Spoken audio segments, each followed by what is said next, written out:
The first time I saw it, I thought the satellite feed was broken. I was in a cramped field tent, somewhere deep in the Colombian Amazon, staring at grainy thermal scans on my laptop. Rain hammered the plastic canopy above me. Mosquitoes buzzed like static. Everyone else was asleep, except for Javier, snoring in the hammock beside me, drunk off the last of the rum. But I was wide awake.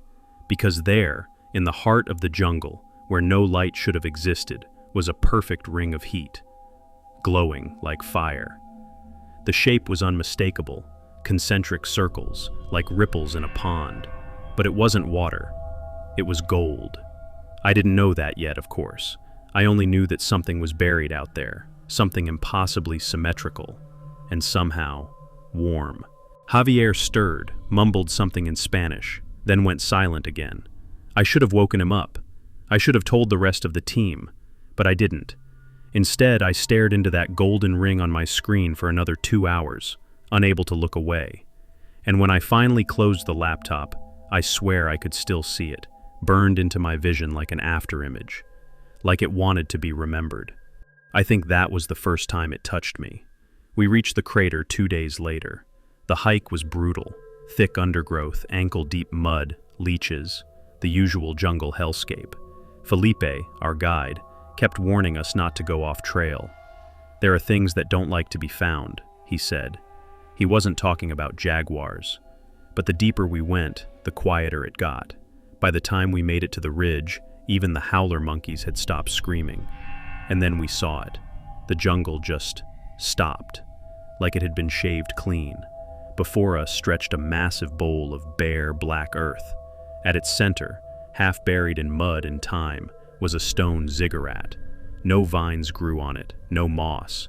The air smelled like metal and ozone, and even though the sun was already low, the structure gleamed faintly, like something was glowing beneath its skin. I heard someone whisper behind me, "Dios mío." That was Carolina, our geologist. Normally skeptical to the point of cynicism, she looked pale now. Her hands were shaking. "This isn't natural," she murmured. Javier, ever the opportunist, let out a low whistle. "Maybe not, but it's ours now." He clapped me on the back. I didn't flinch, but I should have. His skin was already starting to shimmer. I thought it was sweat at the time. That night, we made camp just outside the crater. No one wanted to sleep inside it. Not yet. We built a fire, cooked rice and beans, told stories to keep the unease away. But the unease didn't care. Around midnight, I woke to the sound of humming. Not from our camp, from the crater. I stepped out of my tent and froze. The entire ziggurat was glowing, softly, pulsing, as if breathing. I watched, heart pounding, as something shifted near its base. The earth trembled. Mud slid down in sheets, and then, with a wet, grinding sound, a seam appeared. A door. It was opening. I should have run. Instead, I turned back to wake the others. We went in the next morning. 6 of us total. Me, Javier, Carolina, Dr. Wren, our lead anthropologist, Jonah, our cameraman, and Felipe, our guide. We were professionals, at least on paper, but what waited inside that ziggurat didn't care about paper. Inside, the walls weren't stone. They were metal, polished, seamless, reflective, but not like a mirror, more like liquid gold held in place by pressure. Our lights seemed to vanish into them, swallowed by the surface. The deeper we walked, the quieter it got. No echo, no footsteps, just our breathing, until the humming returned. It came from the walls. A low, steady vibration, not sound exactly. More like language, except none of us could understand it. Except Jonah. He stopped mid-stride. His flashlight clattered to the floor. He turned to face us, eyes glassy. "They want us to stay," he whispered. No one had said anything, but Jonah answered anyway. I said yes. We stood there in silence, our flashlights casting long, trembling beams across the golden hallway. Jonah didn't blink. His pupils had shrunk to pinpricks. "They want us to stay," he repeated. "It's a gift, for all of us." Carolina stepped forward, gently grabbed his arm. "Who wants us to stay?" Jonah's head tilted like he was listening to someone else. Someone behind her. "The ones who built it," he said. "They're not gone, they're dreaming." And then he smiled. That's when I knew something was wrong. Jonah never smiled like that. This smile didn't belong to him. It was too wide, too perfect, and it didn't touch his eyes. Felipe broke the tension with a sharp cough. "Enough, we need to leave." But Jonah didn't move. Neither did the walls. The entrance had vanished. We spent the next 2 hours searching for the door, circling back through identical corridors that seemed to twist subtly when we weren't looking. Carolina marked one with a knife slash. 5 minutes later, we passed the same wall again, but the mark was gone. I kept trying to ignore the humming. The way it got louder the deeper we went, like it was guiding us, pushing us. And the worst part? It started to feel good. The air inside that place was thick with something. Not dust, not moisture.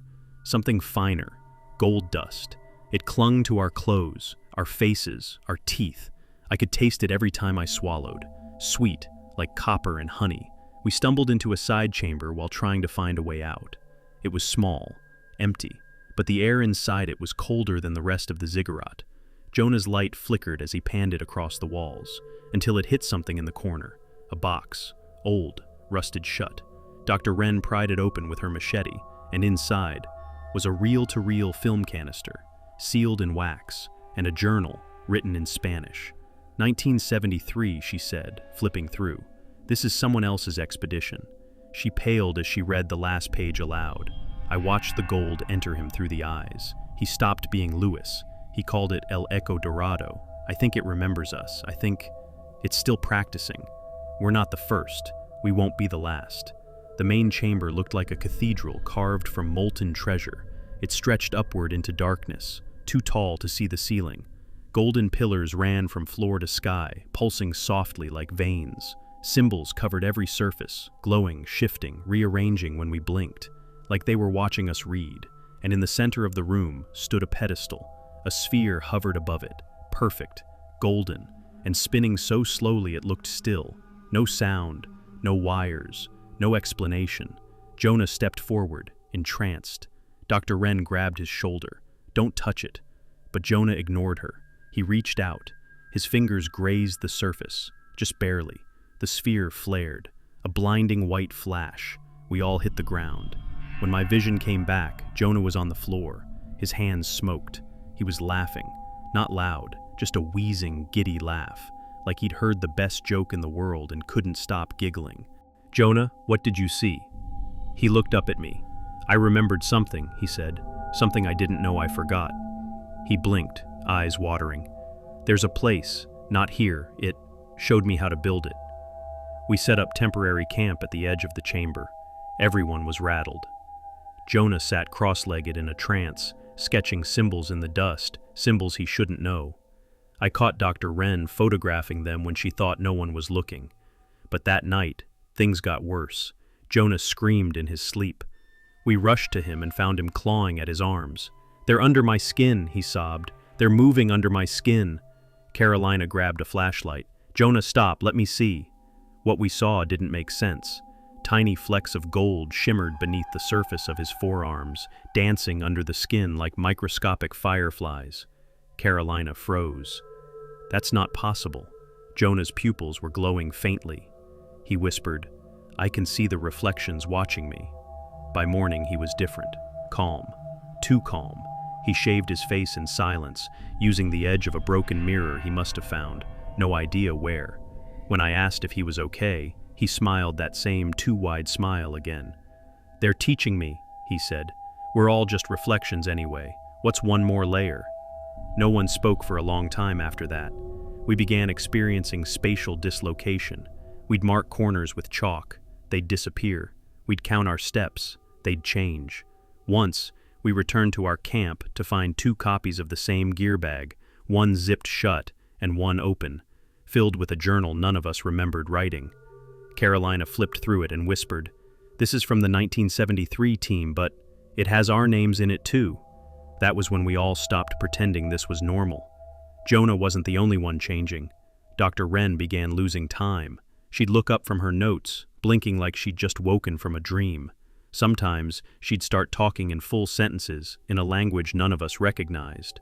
When we asked what she said, she'd reply, "I don't know, but it feels like mine." Carolina became obsessed with the symbols on the walls. She said they were shifting to match her thoughts. She tried to draw them once, but the lines came out differently every time, twisting mid-pencil stroke, as if the paper rejected her version. I caught her once whispering to the wall. The wall seemed to listen. Then came the spiral staircase. None of us had seen it before. It descended from a wall that had been blank the day prior. Javier stood at the top of it, grinning. "We go down," he said. "That's where the city keeps its heart." "No," I said. "We've gone too far." Javier didn't respond. He just turned and began walking downward. Jonah followed, Felipe reluctantly after a moment of hesitation. Only Carolina and I stayed behind. She was crying, clutching her journal like it could shield her from what we were becoming. "I keep writing the same sentence," she whispered. I looked at the page. "I belong here, I belong here, I belong here," over and over again. We wandered for what felt like days. Time didn't work right inside El Dorado. My watch stopped ticking, my shadow moved without me. Every so often we'd pass walls that were reflective enough to see our faces. But our reflections didn't copy us. They were always a beat behind, or smiling when we weren't, or looking somewhere else entirely. I stopped looking after the third time. Eventually we reached a door. Carved in solid black stone, different from anything else we'd seen, covered in symbols that didn't shift. They were still, fixed, almost angry. I touched it. The humming stopped. The black stone door opened inward without a sound. Behind it, a narrow corridor, narrower than the rest. The walls were obsidian, not gold, matte, and cold to the touch. The humming had stopped, but I could still feel it in my bones, like a phantom itch beneath my skin. Carolina clutched my arm tightly. "Do you hear that?" she whispered. "I don't hear anything." She shook her head, eyes wide. "Not with your ears." We walked forward. The corridor spiraled down. No lights, no seams, no air movement, just silence and gravity. Every few steps the pressure grew. My ears popped. My skin prickled. Carolina started muttering to herself, then humming some childhood lullaby in a language I didn't recognize. And then we reached the bottom. The space opened into a chamber unlike anything we'd seen above. There were no symbols, no architecture, just a vast spherical cavern lined with mirrored black stone. And floating in the center, unmoving, untouched by gravity, was a human figure, Javier. He was suspended in midair, arms outstretched, eyes open, but he wasn't alive, not exactly. Gold dust poured from his mouth in slow, steady ribbons. His veins glowed beneath his skin, and behind his eyes, behind the glassy film covering them, something moved. It wasn't him anymore. Carolina dropped to her knees. "Don't look," I said, "don't watch him." But she crawled forward anyway. The moment she crossed the threshold of the chamber, her entire body stiffened. Her breathing slowed, and then she stood, calm, smiling. She turned to face me. "You don't understand," she said softly. "This isn't a curse, it's a communion. We're being remembered." I backed away. "No," I whispered, "you're being rewritten." She tilted her head, confused, like the word didn't make sense anymore. I turned and ran. I don't remember how I got back to the surface. There are flashes, corridors rearranging themselves, hands reaching from the walls, Carolina's voice in my head whispering things I don't want to write down. By the time I stumbled into the crater, it was dusk, or dawn, hard to tell. The jungle was silent again. My skin was coated in a fine layer of gold. I tried to scrub it off, but it sank in deeper, like ink into paper. I found our base camp deserted. No tents, no gear, not even footprints. It was like we'd never been there. Except for the camera, Jonah's camera, propped perfectly on a tripod, pointing at the entrance to the ziggurat. I pressed play. The footage showed me walking into the crater, alone. There was no team, no expedition, just me. I tried to tell myself it was corrupted, misdated, a looped file, but I knew better. That night I tried to sleep, but every time I closed my eyes, I saw the chamber again. The way Carolina's face had gone blank, the way Javier had floated, the the way the gold dust poured from him like breath. I didn't want to go back, but I started forgetting things, basic things, my phone password, my PIN number, the names of people I'd known since childhood. I'd walk into rooms and forget where I was. Then came the dreams again, vivid, perfect dreams of gold corridors and smooth black stone, of reflections that walked a step behind me. So I did what all idiots in stories like this do. I returned to the jungle. I told no one, bought a one-way flight to Bogota, paid a guide in cash, told him I was studying orchid distribution. He gave me a strange look and said nothing. I reached the crater in 5 days, and when I stood on that ridge again, staring down at the black earth, at the exposed temple gleaming faintly in the twilight, I realized I hadn't returned alone. The coin was still in my pack, and it was vibrating. The structure had changed. Where before there had been a single entrance, there were now 5, each marked with those same shifting glyphs. None of them were open. I didn't need them to be. As I stepped forward, the dust in the air shimmered, caught in an unseen current. A shape began to form in front of me, a doorway, not carved but grown, like the city recognized me, welcomed me back. I should have run. Instead, I walked inside. The halls were different this time. Not just layout, texture. The walls were smoother, warmer. My flashlight reflected too easily. In fact, everything did. It was like walking inside a maze of mirrors, but the reflections weren't mine. Not exactly. They blinked a fraction late, turned their heads when I didn't, smiled when I scowled. They were learning. I whispered to myself, "This place remembers." And a whisper came back, behind me, "Only what it wants." I followed a narrow passage until I reached a new chamber. It was vast, silent, no humming, just stillness. Golden statues lined the walls, human-shaped, familiar, too familiar. My breath caught. There was Jonah, reaching for the orb, Carolina, kneeling by a journal, Dr. Wren, staring into a wall like it was alive, and in the center, me, caught mid-step, mouth open, looking terrified. These weren't memories, they were blueprints, frozen in poses we hadn't done yet. The city hadn't just recorded us, it had predicted us. I turned to run and nearly slammed into another figure. Not a statue, a copy of me. Gold skin, no pupils, mouth slightly open, breathing shallowly. It watched me without blinking. Then it whispered, "Don't ruin the loop." I backed away, heart slamming. The reflection took a step forward, mirroring me too perfectly. I turned and bolted. Corridors blurred. I no longer cared where I was going, only that I got away from it. But deep in my bones, I could feel the city's presence growing stronger. The pressure in the air wasn't just physical, it was cognitive, like the weight of something enormous trying to compress into my skull. Somewhere along the way, I found a mural, not carved, but grown into the golden walls. A living bas-relief, shifting slowly, showing an unscrolling story. It showed a group of beings, not quite human, arriving. The jungle swallowing them, the structure forming around their shapes. Then new figures, us, entering it. Then others, in future time, their shapes blending, repeating. And finally, a spiral, gold, reaching outward, growing larger and larger until it wrapped around a planet. That's when I understood. El Dorado wasn't made by an ancient civilization.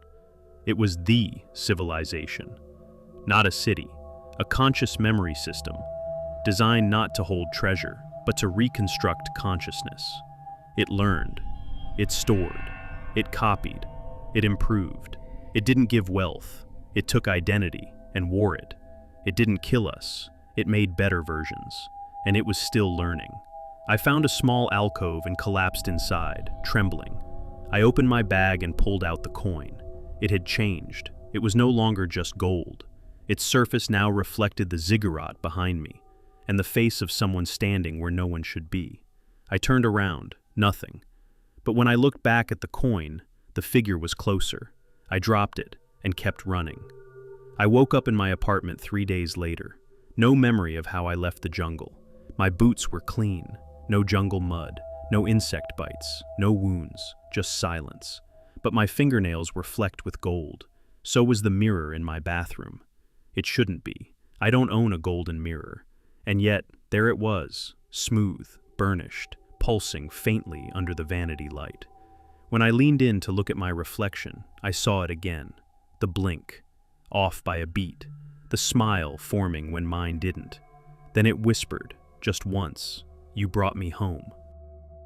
I smashed the mirror that night, but now, every screen, my phone, my laptop, reflective windows at cafes, has started to carry that same wrongness.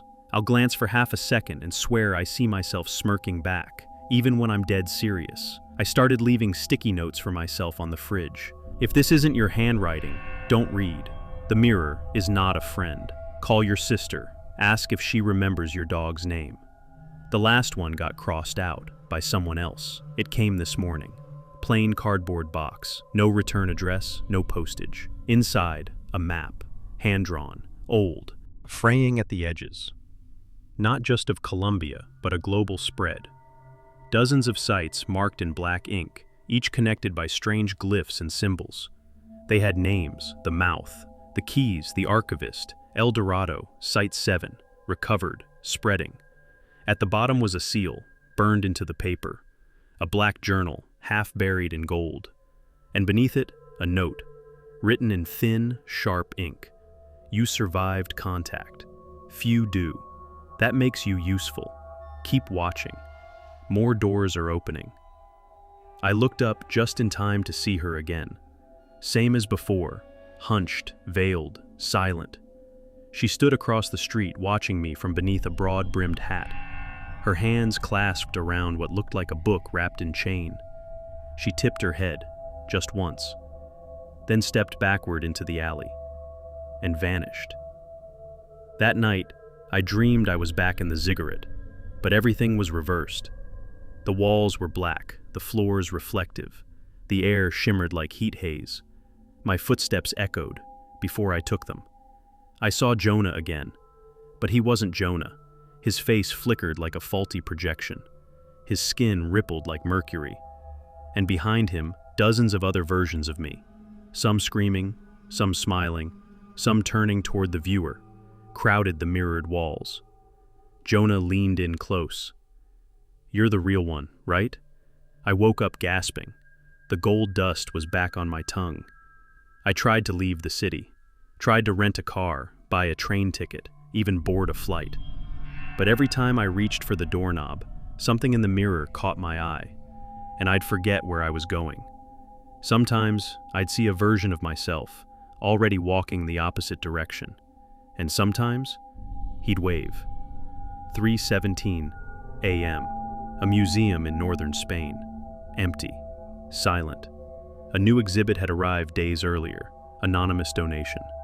A single gold coin displayed under glass. Security footage showed the lights flicker. The coin began to vibrate. For 10 full seconds, nothing happened. Then a crack formed in the glass from the inside. And from the shadows of the gallery, something stepped forward. Human-shaped, tall, golden, smiling. The feed cut out. When the morning staff arrived, the coin was gone. In its place was a small piece of paper, Site 11, ready.